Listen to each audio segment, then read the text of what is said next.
Hello and welcome once again to Twitch. I am Zardia on Twitch. Today we're going to be revising the legendary Lightning Monk build. I have since acquired better gear, and since I have acquired better gear, I've been able to shuffle a couple skills around into a more effective build. So we're going to be going over all the aspects of this build.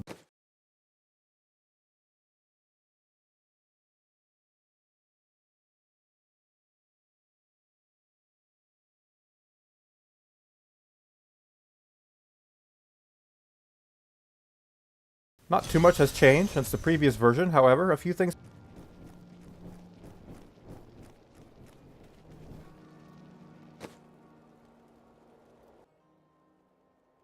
Okay, so first of all, we have our Wumpkim Lao here.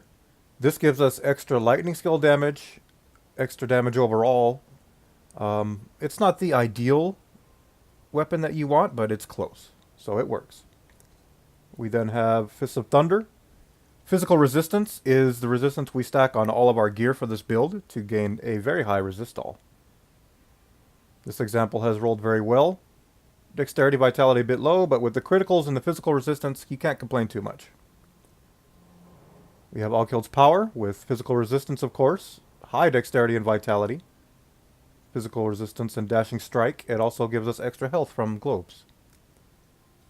And of course we get the Alkild set bonus from it, which is very nice. Next up we have Heart of the Crashing Wave.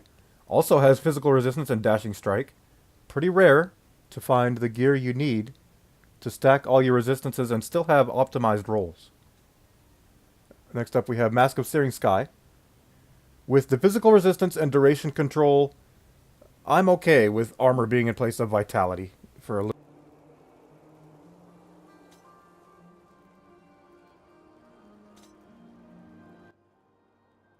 Next up we have the Haunt of Vaxo. This is a new Haunt of Vaxo that I recently obtained. It has the uber rare physical resistance along with your trifecta and lightning skill. This is nearly optimized. Very hard to find this amulet with all the rolls you need for this build. Next up we have the Alkild Search. Dexterity a bit low, but with everything else rolling high, I'm comfortable with that. We have the Jawbreaker. Dexterity and damage have rolled a bit low, but cooldown has rolled to the maximum. And that actually helps a lot in this build, so I will be on the hunt for a better Jawbreaker in the future, but for now this one works just fine. We then have our rings. Of course, the Ring of Royal and the Stone of Jordan are ideal in any good build. Both have physical resistance, bolstering our defense and resist all further. Both have the crits, and the Stone of Jordan can roll to elemental skill as well. We have the 8 Demon Boots with a very high 4% chance to immobilize, which is great for this build. You want the enemies immobile. We also have extra movement speed, which helps our Paragon go to more dexterity. And Scales of Dancing Serpent, we have physical resistance once again. We have the double armor roll, which is nice. And we have the life after each kill. And lastly, we have the Witching Hour. Now, the difference between Thunder God's Vigor and the Witching Hour is obviously 3 million defense. But when we look at our attack here, even though the Thunder God's Vigor will bolster our lightning skill to 111%, we see the damage is 3.021 million. But when we go Witching Hour, we lose that 15% lightning skill. However, we actually gain attack, because the Witching Hour is the only belt that gives you critical hit damage. So that 48% critical hit damage makes the difference between the Thunder God's Vigor and the Witching Hour being better. So,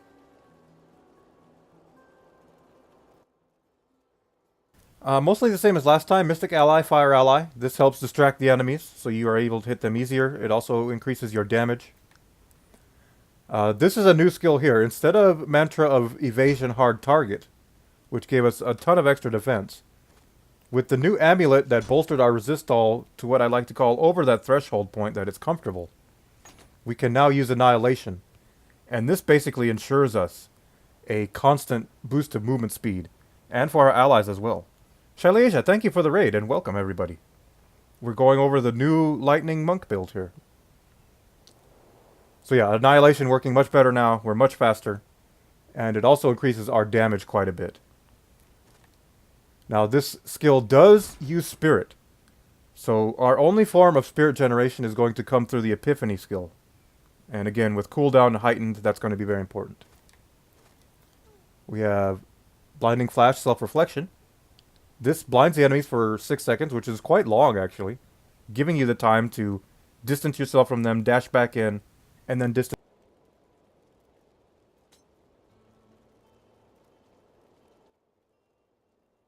Of course, we have Dashing Strike here. This is the primary damage dealing skill of this build. So naturally we want the extra charges, which come from Quicksilver. This one would be pretty good too, but it changes the damage into cold, and that's something we don't want. We want that lightning skill. We have Epiphany Ascendance.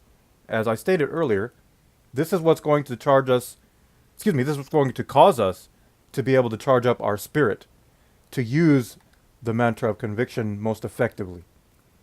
And it also allows us to stun enemies, which is going to trigger the Haunt of Vaxo, proccing those extra clones. We have Inner Sanctuary, Sanctified Ground. This skill is good for separating enemy groups. When this glyph is on the ground here, the enemies cannot pass it. So you set this down, you separate the enemies, and then you dash to and from it. And because of the Jawbreaker giving you infinite dashes as long as you hit the enemy at the right distance, this skill is extremely effective in separating enemy packs. We have Beacon of Etar for our passive, reducing cooldown. Momentum, when we move, we get extra damage. And as long as we are moving, which this build is constantly moving, we will have that extra damage. Seize the Initiative helps with our survivability, giving us extra armor. And One with Everything stacks all of that physical resistance into one resist all, which is great. And lastly, Paragon Priorities. Since we're not using much spirit, we don't need to charge that. We need only 13% movement speed, because the max is 25%. And with the 12% from our boots, as you can see there, we hit our maximum of 25%. At least that's a static 25%. It can still be bolstered by like active skills, triggering skills. We have offensive skills. Crit damage is put to the lowest because with the Witching Hour, we already have high crit damage. Life regeneration per second is at its lowest here. The others take priority. And lastly, Gold Find. Anyone who's played this game long enough, you don't need to worry about gold at all. So, it's time to head in.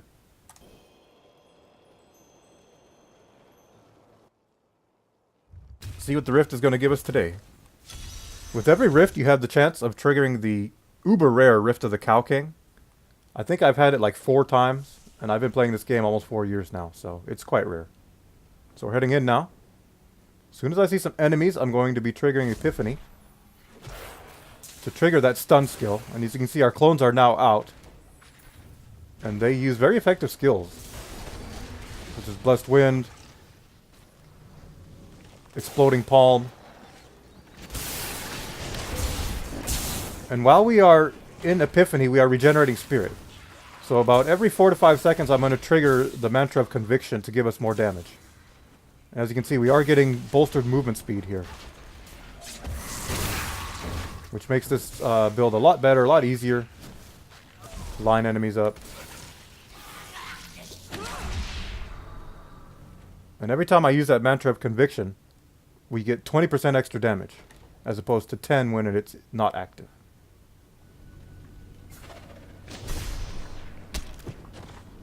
Just played out FF8. Ah, you finally finished it. Oh, that's cool, Shay.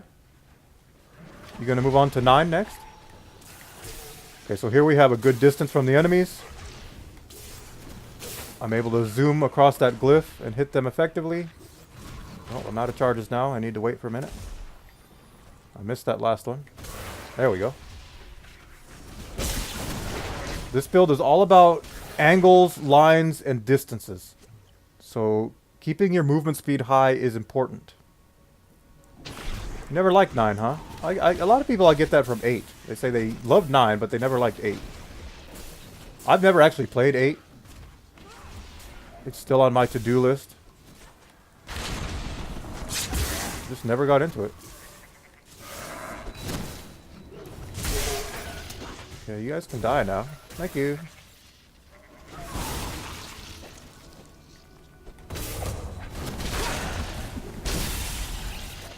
Rift moving pretty slow so far.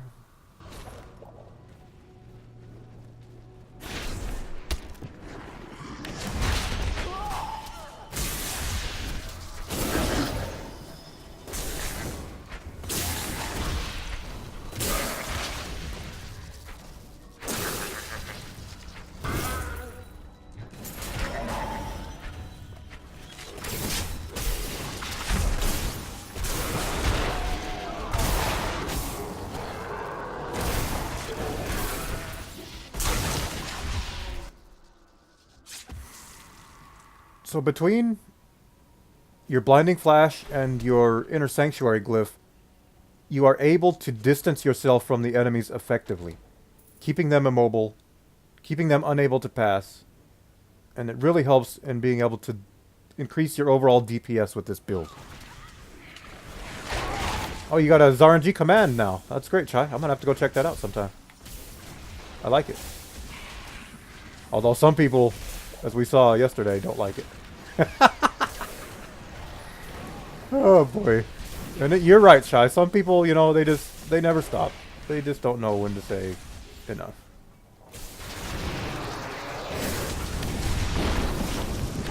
Ooh, that was not a good angle there. So let's switch to this so we heal when we step on that arcane laser. Arcane enchanted can be a problem. But since I have the amulet, it's not that big of a deal. And then once the threat is over, we can go back to our Haunt of Vaxo, trigger our clones once again. Damage goes up. And the clones also help to distract the enemy.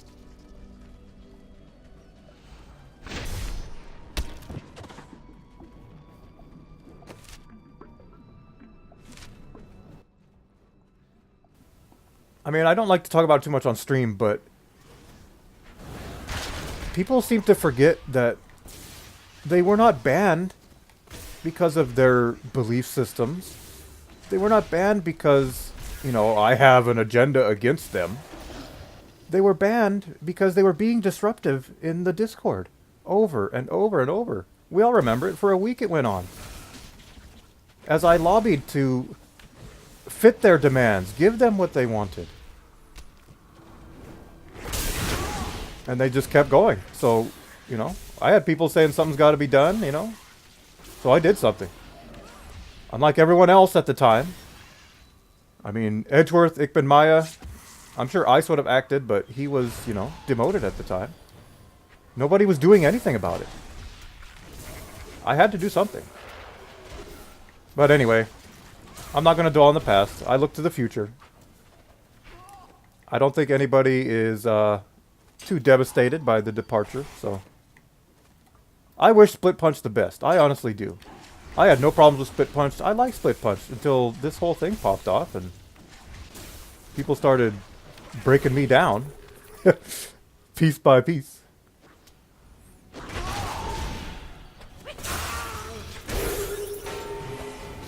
Oh, back to the build here. We have a... Ooh, that did a lot of damage. Only 3 hits to kill that treasure goblin. That's impressive.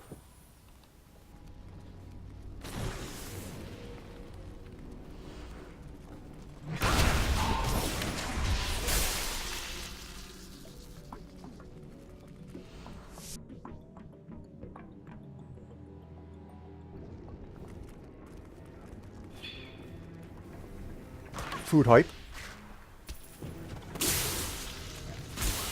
So after this, I'm probably going to be switching up to some retro. I just want to get this new version of this build recorded. And so far, it's been performing very well. A little bit of a close call with those arcane enchanteds, but... Now, when you encounter them, you don't have to switch to your, Countess Amulet to absorb the arcane lasers. You can try to risk it and get by, but... One thing I don't like doing in this game is dying. And most of my builds are either really dodgy tanky or really just tanky, able to absorb a lot of damage.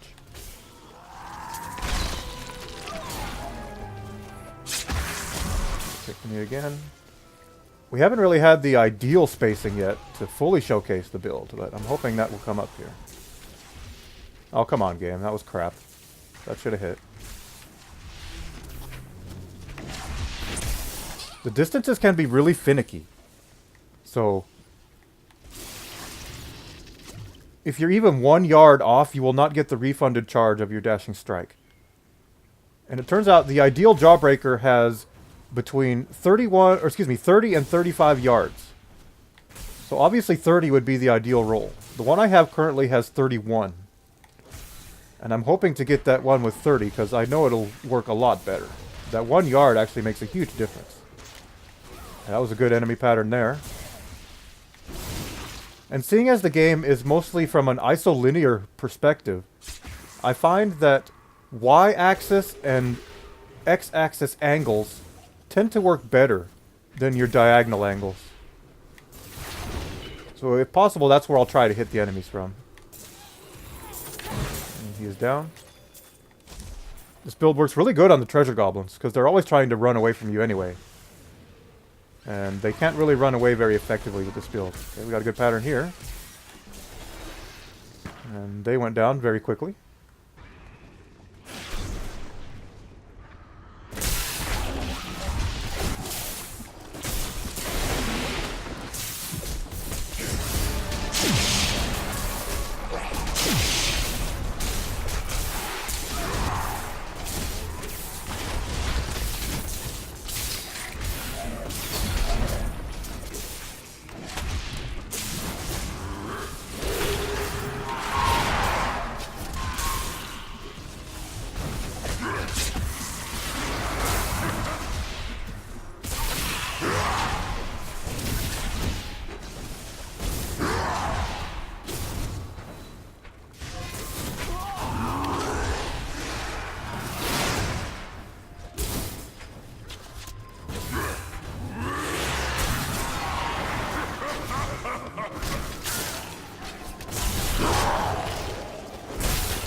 And there you have it. That is the Legendary Lightning Dash Monk build.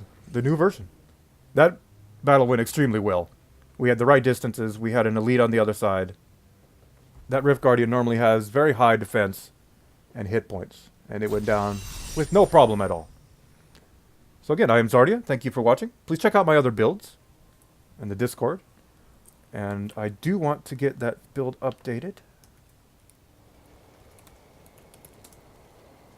We have the command in the chat. I want that to be part of the video as well. So, I'm going to be cutting this video here. I will be staying live, however, so if you're in the chat, don't go anywhere.